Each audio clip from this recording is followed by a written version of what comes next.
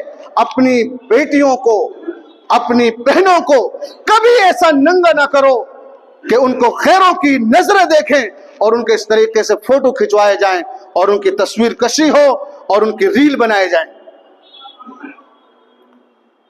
اور میں تو یہ کہتا ہوں کہ ہمیں ایسے نکاح کی بالکل ہمیں دعوت نہ دی جائے۔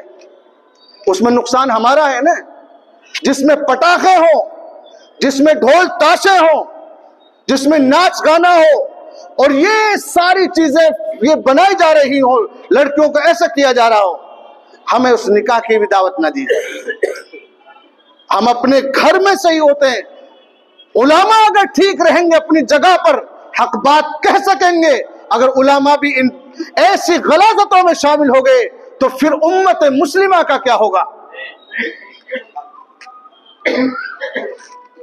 وقت ہو چکا ہے، انشاءاللہ یہ موضوع چلے گا، انشاءاللہ آئندہ جمعہ کو ذکر کروں گا کچھ اور باتیں۔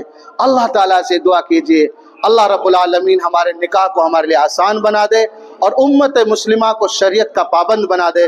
وآخر دعوانا الحمدللہ رب العالمین۔